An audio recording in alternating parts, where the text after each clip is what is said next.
All right, fight fans, get ready, because we are diving deep into a rematch that has the whole MMA world buzzing. Islam Makhachev versus Arman Tsarukyan 2 at UFC 311, January 18th. Can't come soon enough. Yeah, this one is going to be huge. And, it's not just any rematch.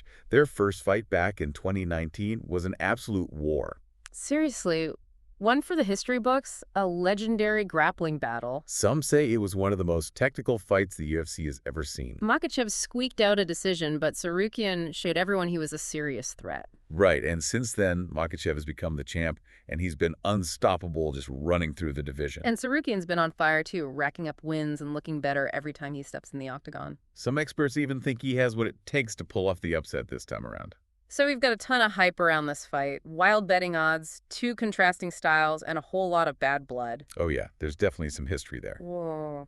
They're not sending each other Christmas cards, that's for sure. Who's going to walk out with the belt on January 18th? That's the big question. And that's what we're here to break down. So let's get started. All right, let's dive into the tail of the tape first. What are we looking at physically with these two guys? Okay, so Makhachev, he's 33 years old, 5'10", with a 70-inch reach. He fights southpaw, and his style is built on his Sambo background. Sambo. Now, for the casual fans out there, what exactly is Sambo? Good question. It's a Russian martial art, and it's all about grappling throws, takedowns, and controlling your opponent on the ground. That's where Makhachev excels. His takedown skills and ground control are just phenomenal. Okay, so definitely a ground specialist. And on the other side of the octagon, we've got Tsarukyan, who's 28 years old, 5'7", with a 72.5-inch reach. So a bit of a height disadvantage there, but he's actually got a longer reach than Makhachev. Interesting, right? And he fights orthodox. Yeah. Now, while Tsarukyan is a good grappler himself, he's known for his well-rounded skill set. So he can strike, he can grapple. He's a threat everywhere. So right off the bat, we see a significant reach advantage for Tsarukyan, which you gotta think could play a big role in keeping the fight at a distance. You would think so.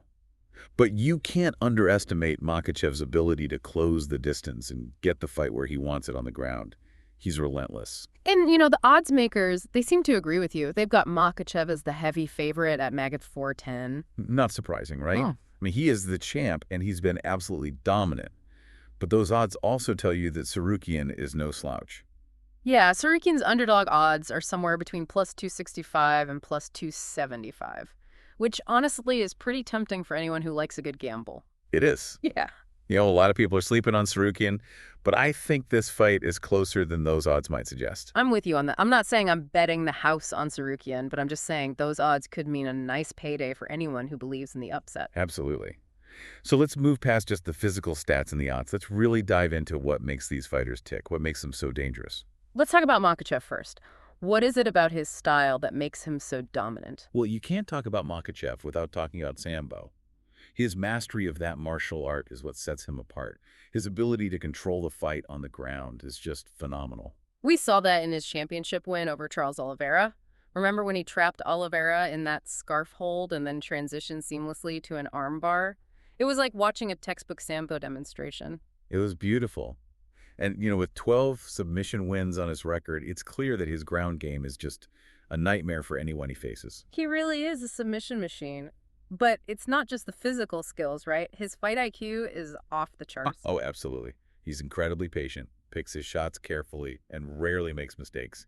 You never see him rushing into anything. He's always thinking 2 steps ahead. Yeah, and his striking has been improving steadily, too. He's not just a one-dimensional grappler anymore. Right. He's becoming a real threat on the feet as well, which makes him even more dangerous. Yeah. Now, you can't just focus on taking him down. You have to be prepared for everything. So he's evolving as a fighter, constantly adding new weapons to his arsenal.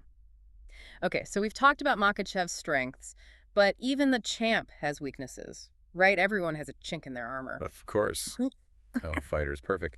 Makhachev's biggest weakness, I'd say, is probably his susceptibility to high-volume striking.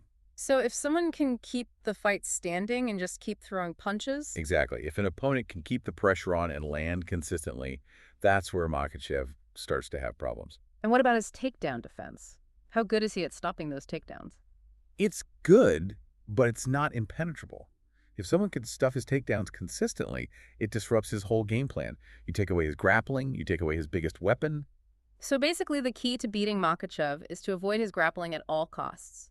Keep the fight standing at all costs. That's easier said than done, though. Makhachev is really good at getting the fight where he wants it. All right, so let's shift gears and talk about the challenger Arman Tsarukyan.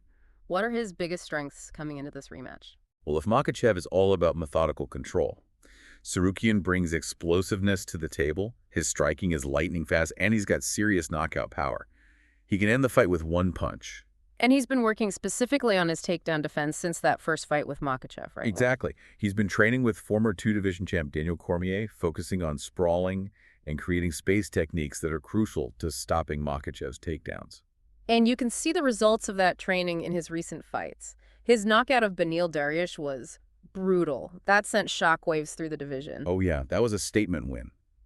It showed that Tsarukyan can hang with the very best and that his striking is a legitimate threat. It wasn't just hype. It was a real display of power and technique. So we know he can strike.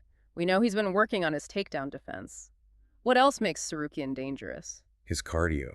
He's got insane cardio. That's something you need when you're facing a guy like Makhachev who can drag you into a 5-round war. He can keep up a relentless pace for all 5 rounds if he has to, which is a huge advantage. But Tsarukyan has never fought for a title before. Could that be a factor in this fight? That's the big question. Championship fights bring a different level of pressure and intensity. We'll see how Tsarukyan handles the spotlight if he gets there. It's a mental game as much as a physical one. Yeah. All right, so we've got a grappler versus a striker, a champ versus a challenger, a battle of styles, and a whole lot of intrigue.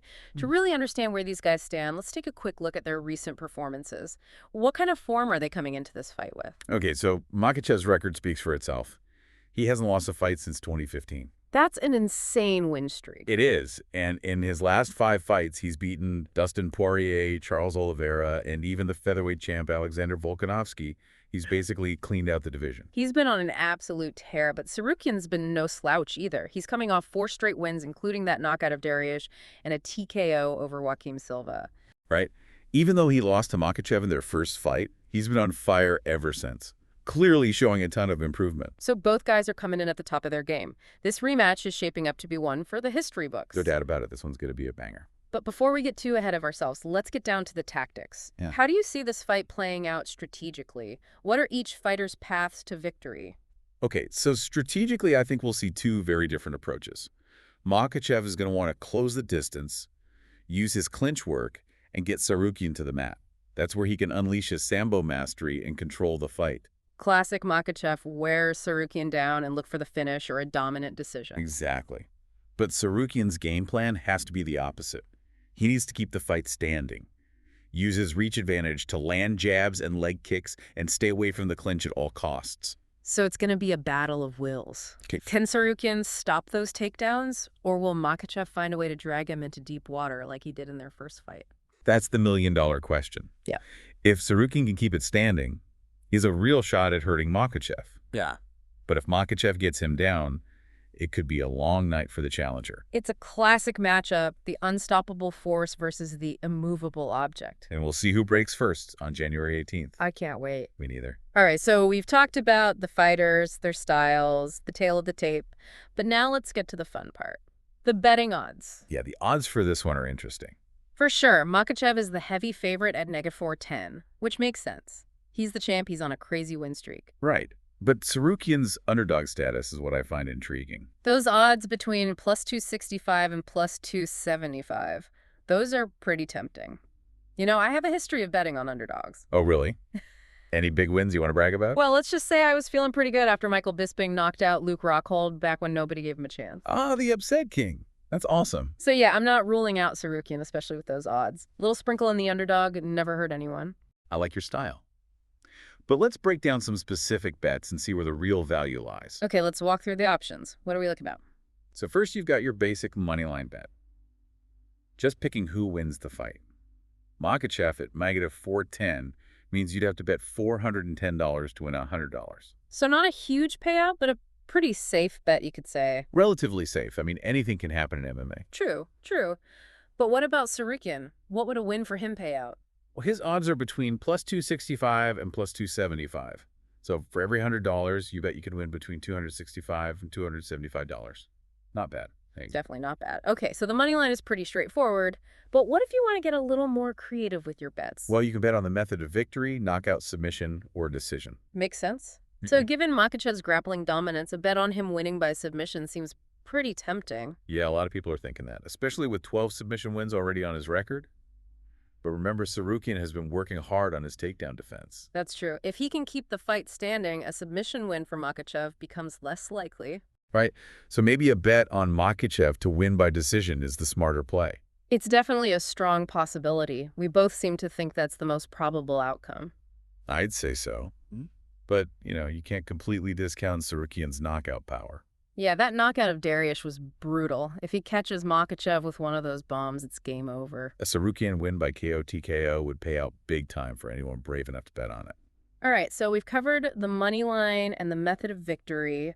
What other bets are out there? Well, there's the over-under on rounds. Yeah. This one's fun because you're not betting on who wins, just how long the fight lasts. I like that. So for this fight, the over-under is usually set at 4.5 rounds. Right. So over 4.5 means the fight goes into the 5th round. Under means it ends before then. What's your gut feeling on this one? I'm leaning towards the over. Both fighters are incredibly durable, and Makhachev likes to control the pace. I think we'll see a lot of grappling exchanges and tactical maneuvering, Right. which could easily push the fight into the later rounds. Makes sense. Okay, last question. If you were a betting man, what would your strategy be for this fight? Honestly, I'd probably diversify my bets.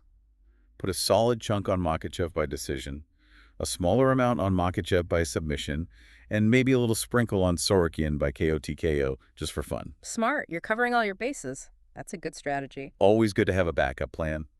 But of course, bet responsibly, don't go overboard. Exactly. This is all for entertainment purposes. Don't bet more than you can afford to lose. Couldn't have said it better myself. All right. So we've broken down the fighters, the styles, the odds and ends.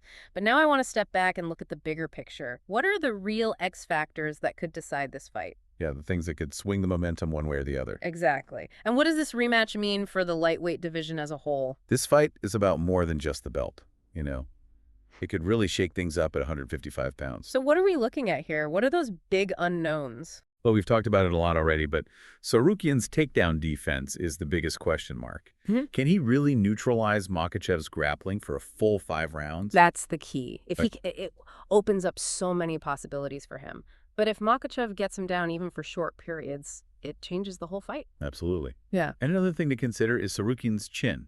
He's got that knockout power, but how well does he take a punch? Because Makhachev's striking has been getting better and better. Yeah, that knockdown he scored on Oliveira in their fight, that wasn't a fluke. He can definitely crack. Exactly. So Tsarukyan's ability to absorb those shots while still delivering his own offense is going to be huge. It's a two-way street, though. We also have to consider Makhachev's adaptability. What if his game plan of taking Tsarukyan down isn't working? Can he adjust? Can he win a stand-up battle?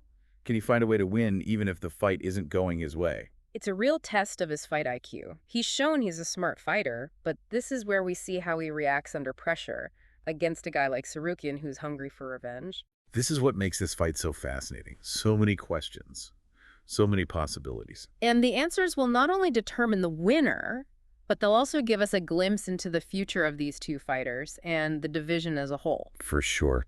So let's talk implications. If Makhachev wins, does he continue this reign of dominance? Does he cement his legacy as one of the greatest lightweights of all time? I think a win here would definitely solidify his place in the history books. Yeah. He'd have defended his title against a top contender, proven that his dominance is no fluke. But there are still so many challenges out there for him. Poirier-Gaethje? Maybe even a rematch with Oliveira? The lightweight division is a shark tank, and Makhachev would be at the top of the food chain. All right, so let's flip the script. What happens if Tsarukyan pulls off the upset? That would be a massive shakeup to the division. A new champion. A young, hungry lion at the top. The Cinderella story? Everyone loves an underdog. It would definitely breathe new life into the division. Tsarukyan would become the man to beat. Everyone would be gunning for him. And what about the impact on Makhachev if he loses? How does he bounce back from that? Does he get an immediate rematch? Does he have to work his way back up to title contention? We can't answer those questions until we see how the fight unfolds. So many what-ifs. So much intrigue. January 18th can't get here soon enough. It's going to be a historic night of fights, Yeah. and this rematch is the main event for a reason. All right, folks, that's about it for our deep dive into Makhachev versus Tsarukyan 2. We've analyzed every angle, explored every possibility. Hopefully, we've given you some things to think about. Definitely some food for thought. Now it's your turn. Do your research. Consider what we've talked about. Maybe place a wager or two, but most importantly, enjoy the fight. This is a matchup that has all the makings of an instant classic. Absolutely don't miss it. So grab your snacks, gather your friends, and get ready for a night of nonstop MMA action. Because when these two warriors step into the octagon, anything can happen. Anything is possible. That's the beauty of this sport. Thanks for joining us. We'll see you back here soon for another breakdown of the biggest and best fights in the world. Until then, stay tuned, stay informed, and stay excited for Makhachev versus Tsarukyan 2.